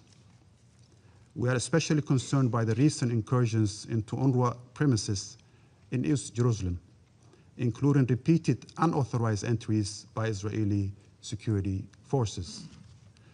Such incidents cannot be normalized. UN premises must be respected and protected, and UNRWA's vital work must not be jeopardized. Somalia is also concerned about the deteriorating situation facing the Palestinian Authority, especially with the occupying powers withholding of hundreds of millions of collected tax revenues, which undermine the provision of basic services. Weakening Palestinian institutions while settlement expansion accelerates moves us further from peace. Accountability is essential. Violence by settlers must not go unpunished. Restraint and de-escalation must be prioritized. Yet restraint alone will not solve the root causes, which are entrenched in occupation, settlement expansion, and the lack of credible political horizon. The West Bank and Gaza are one territory and must be governed by a single legitimate Palestinian Authority. A political process that ignores this will not bring lasting peace. Somalia stands firmly for the inalienable right of the Palestinian people to self-determination and to an independent and sovereign state of Palestine based on the 1967 borders with Al-Quds al-Sharif as its capital. The Council must ensure that just and lasting solution remains achievable. We call on Israel as the occupying power for an immediate end to settlement activity and violence, full respect for international law, unhindered humanitarian access, protection of civilians, especially children, and real accountability for violations, including ethnic cleansing and crimes against humanity. Madam President, above all, unless the international community and this Council turns commitment to the two-state solution into meaningful action, we are maintaining the status quo of Israeli occupation, perpetual violence and suffering for the Palestinians, including children and the people of the region. I thank you. I thank the representative of Somalia for the statement, and I now give the floor to the representative of the United States. Thank you, Madam President, and thank you to our briefers this morning. As the United States has said many times, we strongly condemn violence by any party in the West Bank. The United States appreciates the Israeli government's condemnation of and the increased actions to counter violence in the West Bank. Israel has taken specific steps, such as increasing law enforcement actions, to boosting the IDF presence, and to allocating significant financial resources to counter violence. The United States will continue to work constructively to increase security, reduce tensions, and enhance stability that is beneficial for both Israelis and Palestinians alike. President Trump's 20-point plan to end the Gaza conflict makes clear that the PA must verifiably complete a slate of reforms. The United States will not accept compensation for terrorism under the guise of welfare or through any other attempts to evade detection under a different name. The United States reiterates its opposition to annexation of the West Bank. The Security Council must continue to show our strong support to the Port of Peace and the National Committee for the Administration of Gaza. They are working to advance President Trump's peace plan, which this Council endorsed in its historic Resolution 2803 last November. We also welcome the progress that the Board and the NCAG have achieved so far. This includes boosting humanitarian assistance with safeguards in place to minimize Hamas's stealing and looting of resources. We further welcome the milestone achieved at the end of July, when Hamas finally, and for the first time, committed to an actionable plan for its disarmament. All parties must build on this momentum to full and irreversible disarmament and ensure that Gaza is never again a launching pad for threats to Israel's national security. This path forward, as the Board of Peace has noted, holds the promise of delivering significant benefits to the people of Gaza. Thank you.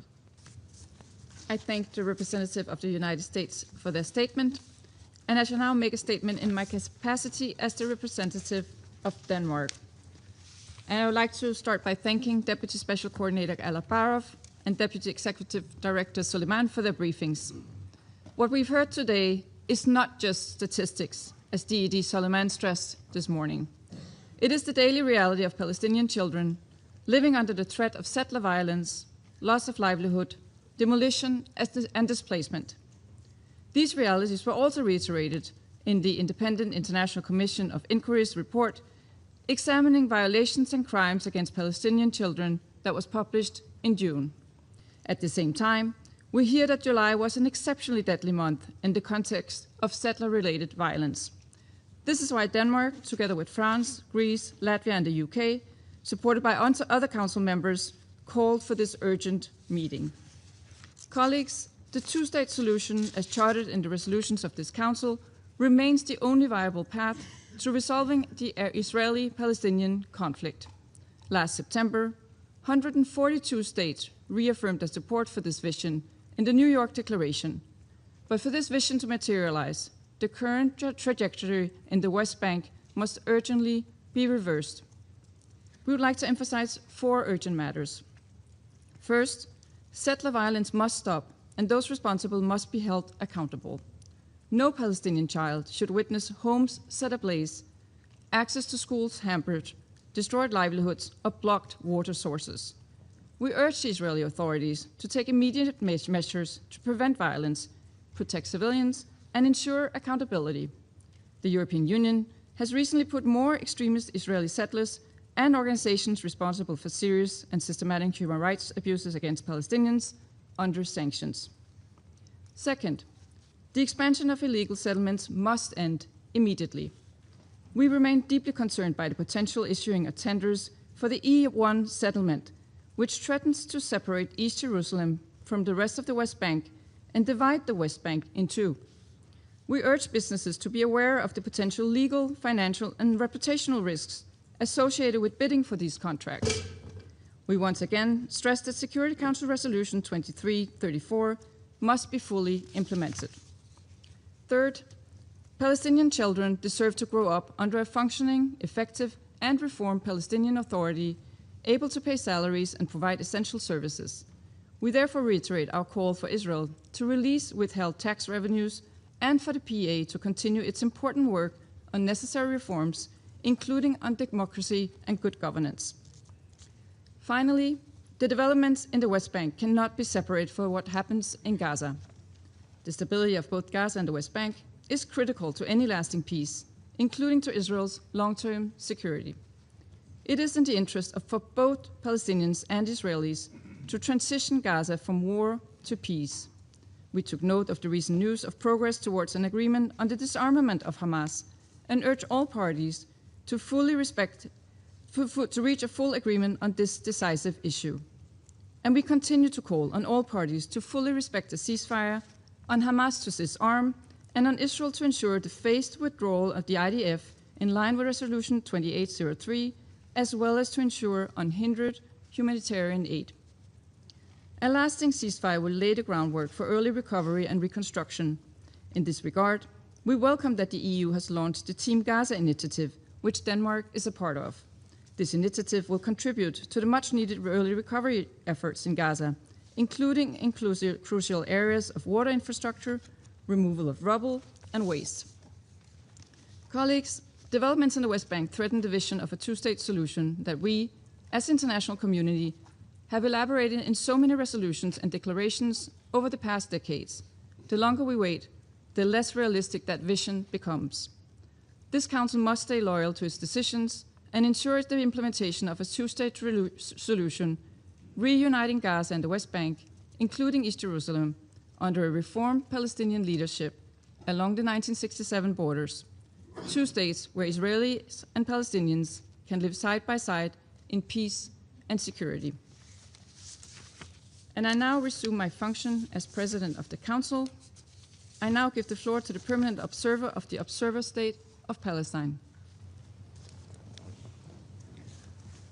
Madam President,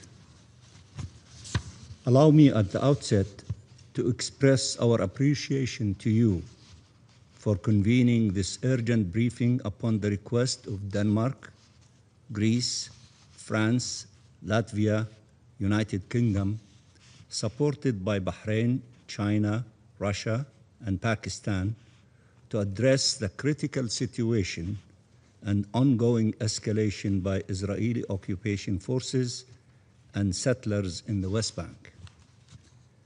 Allow me also to thank the two briefers, Deputy Special Coordinator for the Middle East Peace Process, Ramiz Alakbarov, and Deputy Executive Director of UNICEF, Ms. Hanan Sulaiman, for their comprehensive reports.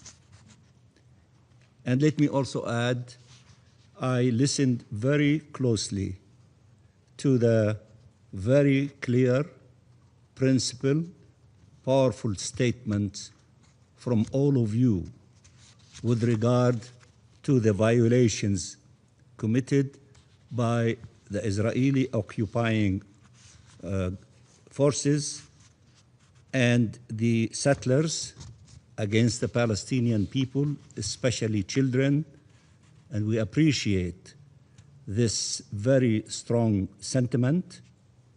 And as many of you have indicated, what is needed is action. You are the Security Council. You have responsibilities to act and to enforce international law and your will and resolutions, and not a single party to continue disrespecting all of us, not listening to any one of us, to be held accountable and to be brought to the position that the Charter of the United Nations expect as an obligation from each member of this esteemed organization, the United Nations. We cannot continue to meet, to condemn, to explain, to give details, and yet business as usual, somebody takes note, ignores all of us, does not respect its obligation as a member of this organization, and we do not act. We can act, we should act. We are formed as a Security Council to make sure that the international peace and security of the world is maintained, and if any one party, a state, does not meet its obligation in this regard, to be held accountable, and you have tools available to you to act. Madam President, Israel's objective remains the same: seizing maximum Palestinian land with minimum Palestinians.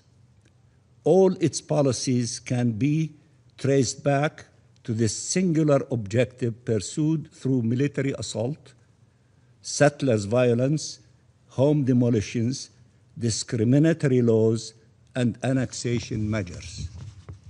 The tools and the excuses may vary, but the pattern is always the same: uprooting Palestinians from their land or denying them the right to build on it, to grab it. To the Palestinian state recognized by nearly 160 states. We exist as a state. Look, I sit behind the plaque that says State of Palestine. We have 160 countries that recognize the State of Palestine, including the great majority of the members of this Security Council. The reality is that one state is illegally occupying the land of the other state. So therefore, we need the international community, the Security Council, to help the State of Palestine that lives under ruthless occupation, illegal occupation, using the words of the International Court of Justice, to help us to end this illegal occupation, as the International Court of Justice said, as rapidly as possible. Of course, we appreciate all efforts to make this occupation less vicious, if there is such thing as that, in the process and in the way and the path of ending this illegal occupation. That is the main objective, ending this illegal occupation, not to make it a nicer occupation. And many of you have exercised that during the time of putting an end to colonial occupation and control in the past. So I don't need to explain to you what you were struggling for in order to attain your freedom and liberation. We are the last kid around the block. We need to end this evil system imposed on us, oppressing us, stealing our resources, killing our children, doing all the evil things that the UN reports describe, all of the agencies of the United Nations describe, and other NGOs, organizations describe as well. So it needs to end. And all people who respect and honor international law and their obligations as members of the United Nations and the principles enshrined in the Charter of the UN is to help us to put an end to this tragedy. We, the Palestinian people, are doing our role. We are staying in our land. We lost thousands, tens of thousands, hundreds of thousands killed and injured during the last 3 years alone. And we are doing our job in order to attain freedom and independence of our state. We need the help of those who believe in the same principles that we are committed to. And we appreciate the fact that some of you took some measures. But there is more that needs to be done, because this ruthless occupation, illegal occupation, is refusing to abide by everything that you describe, by all the reports that describe, by the articulation of the International Court of Justice. Then what should we do? Just keep urging them, keep appealing them, or resort to measures and use tools available to us. Some of you are doing it in their national capacity. We appreciate that. But there is more that needs to be done so that this illegal occupation cannot feel that will make all of us come to the conclusion that we are wrong and this illegal occupation is right. The Palestinian people are telling you by paying heavy price, we will never surrender. We fight for our legitimate rights, including our right to self-determination, the independence of our state, and the right of the refugees. We are doing that, and we are not reinventing the wheel. All of you who faced similar situation, you struggled for your rights. But also all of you received support from the international community, and we expect support from you. It has, to the Palestinian state recognized by nearly 160 states around the world, Israel opposes the settler state, armed and unhinged, with its full support and complicity.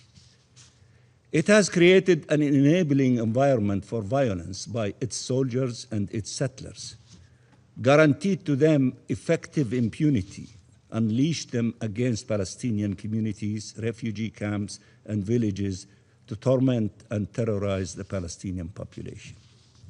Many of you gave details about these things. For years now, we have called for international protection. Many of you referred to that need.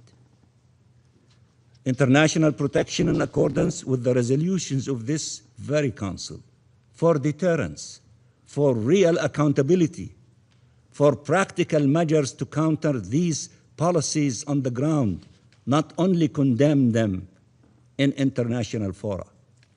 And while countries are taking measures, as I said, they are no match to the Israeli grave breaches, nor are they dissuasive in nature. Only when it is too late will the world again realize that the cost of inaction far exceeds the burden of resolute action. In the West Bank, this attack against the Palestinian people includes an attack against the Palestinian Authority, whose role is essential in preserving Palestinian presence in the land. Through the theft of our financial resources, which many of you refer to the attack against our institutions, which many of you refer to, Israel is seeking the collapse of the PA in the hope that this would precipitate the transfer of Palestinians outside of Palestine, displacement. Madam President, throughout the occupied Palestinian territory, annexation is underway. It's not an idea. It's underway, brutally and relentlessly. Palestinians have now been confined to 30% of the Gaza Strip, 40% of the West Bank, and 13% of East Jerusalem. This is by design, through decades of policies aimed at emptying the land of its people, displacing and replacing them. These last few years saw a dramatic acceleration of these policies that have yet to be met with an appropriate response able to put an end to them. There is some action. We need more and more and more until this illegal occupation to yield to the international law and the position of the Security Council and its resolutions. In Gaza, Israel's response to the agreement reached over disarmament and full Israeli withdrawal from Gaza was not to welcome it, but to reject it and to continue its bombardments against the Palestinian population. The Comprehensive Peace Plan and the New York Declaration rely on key principles: no occupation, no annexation, and no displacement. This is what the two plans have in common.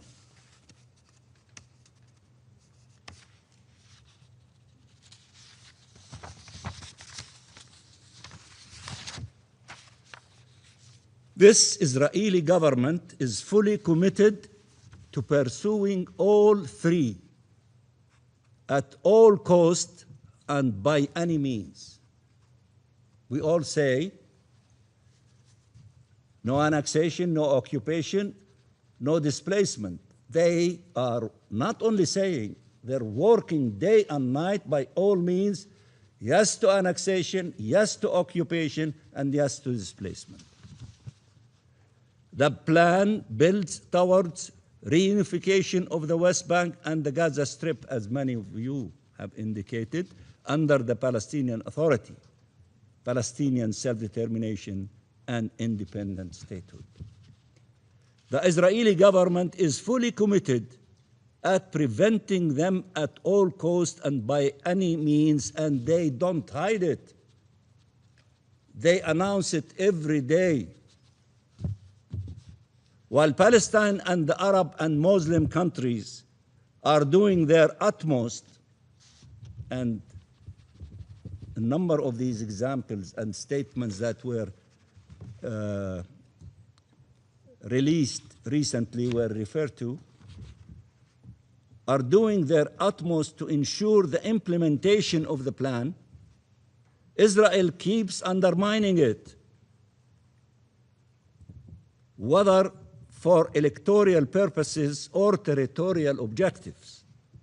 This constant undermining of international efforts has to stop.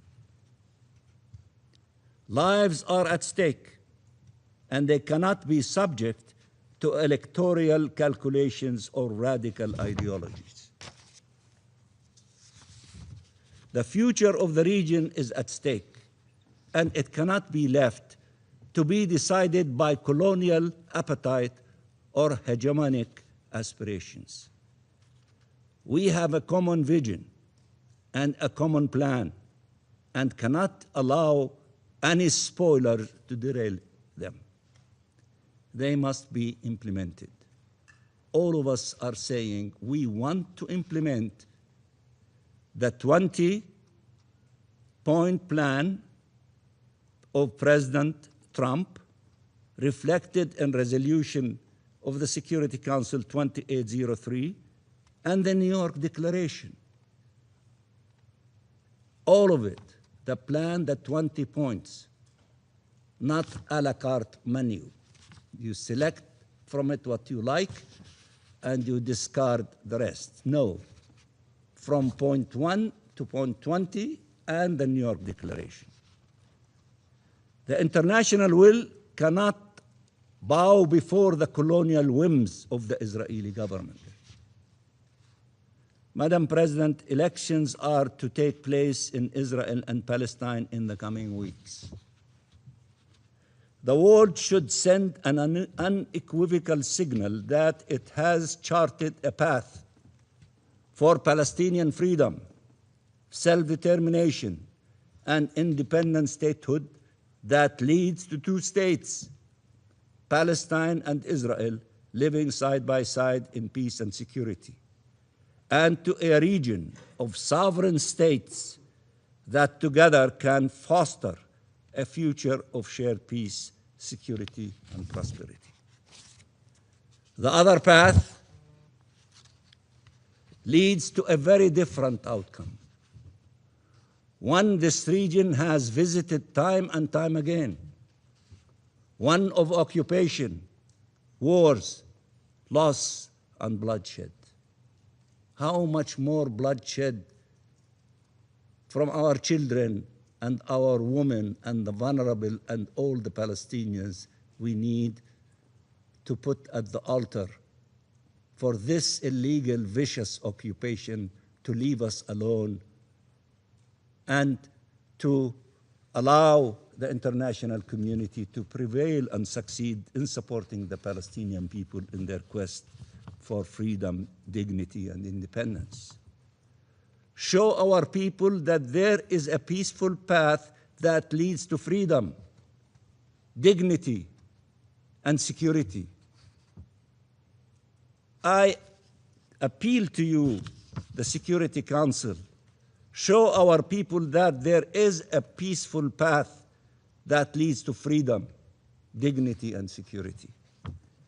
And demonstrate to the Israeli people that this path of colonizing Palestinian land and controlling and destroying Palestinian lives is not the path that leads to security, peace, and acceptance. It is time for our region to unleash its true potential. One that can only be achieved through a free Palestine, respect for the rights and safety of all peoples, and the sovereignty of all states. Thank you very much, Madam President. I thank the permanent observer of the Observer State of Palestine for the statement, and I now give the floor to the representative of Israel. Thank you, Madam President. First, I would like to convey our thoughts and prayers to the people of Colombia following the devastating earthquake. Madam President, as we gather to discuss the escalation in Judea and Samaria, let me set the record straight. Israel condemns all violence against Israelis and Palestinians. Israel does not tolerate extremism. We confront it, but we do not ignore the reality on the ground. While Israeli extremist attacks are declining, Palestinian terrorist attacks are rising, making up the majority of attacks in Judea and Samaria. This May, there were 348 Palestinian terrorist attacks only in Judea and Samaria. 8 pipe bomb attacks, 282 stone throwing incidents, 32 firebomb attacks, 24 arson incidents, and 2 serious car ramming attacks. That is up from 325 attacks in the month of April. According to the Israeli security forces, another 408 terrorist attacks were stopped before they could happen. How many of you have condemned these terrorist attacks against the Jews? None of these attacks were mentioned by the briefers, and none of these attacks were mentioned by many of you. This is the bias we are confronting today. This council is focusing on one side of the violence while ignoring the other. Madam President, Israel is combating extremist violence in all its forms. When it comes to Israeli extremism, we are expanding our presence on the ground in Judea and Samaria. Israel's comprehensive framework has led to increased enforcement against Jewish extremism. Those efforts have been successful. Through the first quarter of 2026, we opened 354 investigations, filed 20 indictments, and arrested 35 extremists. This has led to a decrease in extremist violence. There were 116 total incidents of Israeli extremist violence in June, down from 165 in March. Enforcement is ongoing. Last week, an Israeli was indicted for alleged killing of a Palestinian near Hebron. He will face the Israeli justice system. We condemn this violence. We prosecute these crimes. We hold perpetrators accountable. Our Prime Minister, Defense Minister, military leaders have all made clear addressing extremist violence is a priority for our government. At the same time, Israel is intensifying its efforts to prevent Palestinian terrorism. Our security forces are working every day to dismantle terror networks and prevent attacks before they reach Israeli civilians. We are finding a growing threat. Iranian weapons, funding, and training are flowing into Judea and Samaria, alongside efforts by Hamas to establish new terrorist infrastructure. Madam President, the Palestinian Authority is supposed to help us to mitigate this problem, to fight terrorism, but instead they continue to fall short of that responsibility. Even after a presidential decree for Mahmoud Abbas, the US State Department informed Congress that the PA continued pay for slay. Through 2025, they distributed about $200 million to terrorists and their families. We still see incitement to violence promoted in their communities. This doesn't stabilize the region, it fuels the violence. Madam President, this terrorism does not just threaten communities in Judea and Samaria. You know the proximity. It's being exported throughout the state of Israel. The danger is present, the violence is endless, and the victims are real. A few months ago, a Palestinian terrorist infiltrated Israel from the village of Kabatia. It's a village near Jenin in the northern Samaria. He drove from Kabatia to Bet Sha'an, an Israeli city 25 miles away. He rammed his car into Shimshon Mordechai, who was killed standing on the side of the road. Then he hit and injured a 16-year-old boy in a nearby town. The terrorist kept driving to the entrance of a kibbutz in Harod, where he rammed into Aviv Maor. She was waiting for her parents to pick her up from the bus stop. After he rammed into her, he stabbed her until she died. Aviv was only 18. She loved nature and animals. She was passionate about horseback riding and photography. That was not it. He continued driving. He kept going. He found one more victim at the entrance to the city of Afula. When the terrorist couldn't run the man down in his car, he smashed his head with a rock. A 50-minute rampage of terror until he was neutralized. Let me ask this council, why wasn't there a special session after that incident? What about the shootings at bus stops in Jerusalem and other events? Madam President, this reality reflects a double standard that we must address today. When speaker after speaker refers to settler violence, it is an insult to thousands of years of continuous Jewish history in the land of Israel. Jews have never been and will never be settlers in Judea and Samaria.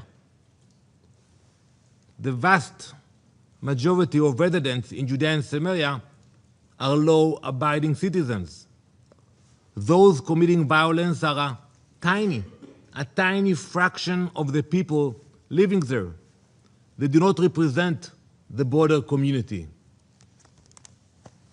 That is why when you actually use the term settler violence, it's a provocation. Why? Because first, it denies our connection to the land of Israel. It distracts from constant terrorist attacks against Israelis, and it collectively labels entire innocent communities for the crimes of the marginal extremist minority. When Israelis are involved, some of you uses a collective label. You call it settler violence. See how many times you used it today. But when Palestinian radicals carry out attacks, you refer only to the ones responsible. And that is the standard for all extremist violence around the world.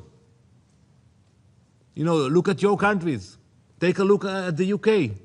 A few months ago, a radical Islamist stabbed 2 Jews in Golders Green, the Jewish neighborhood in the heart of London. Did you use the attack to label nearly 4 million British Muslims as a threat? Did you describe it as evidence of Muslim violence throughout Britain?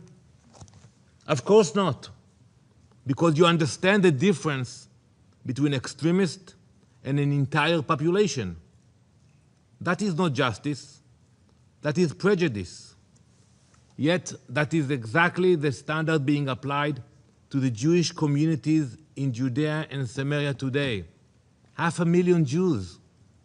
So when you say settler violence, what do you mean?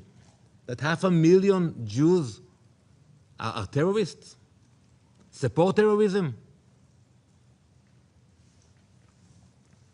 Madam President, while Palestinian terrorists seek to drive Israelis from their homes, some voices in this council speak as though Jews have no right to live in Judea and Samaria.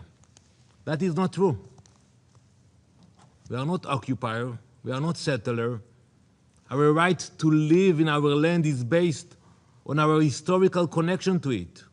It is described in the Torah, the Old Testament, and even the Quran mention the connection of Jews to the land. This past week, Jews around the world read this verse from the Torah. I will read it first in Hebrew.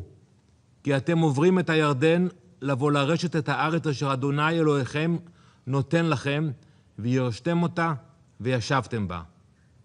And in English, you are crossing the Jordan River to inherit the land which God is giving you. You will inherit it and dwell in it. Judea and Samaria is where our story in the land of Israel began. It is where it will continue. There has been a continuous Jewish presence in this land for thousands of years. The name Jerusalem, Hebron, Bethel, they are not names invented by modern leaders or modern politicians. They are part of the DNA of the Jewish people. And this history was recognized by the international community. The League of Nations mandate for Palestine affirmed the historical connection of the Jewish people to the land of Israel. It called for the founding of a Jewish national home there. The international legal framework established after World War I confirmed that historical connection. That framework included Judea and Samaria. Our history is not a political slogan. It is part of our historical and international record. Madam President, I could lecture for hours about our biblical rights, our historical rights, our legal rights to Judea and Samaria. But if we want to be practical today, and if this Council is serious about bringing security and stability to the region, it must understand a simple truth. We are not going anywhere. Jewish communities will stay in Judea and Samaria, just like the Palestinian communities. Over 500,000 Jews live in 4 large cities and over 200 communities in Judea and Samaria, alongside over 2 million Palestinians. The Jewish communities are not temporary outposts. They are not obstacle to peace. They are permanent neighborhoods, cities, home, families. Today, this Council has a choice. It can either repeat rhetoric that fuels the conflict, or it can support real efforts to find a way to live in peace, in stability, and security. Thank you, Madam President. I thank the representative of Israel for the statement. There are no more names inscribed on the list of speakers. The meeting is adjourned.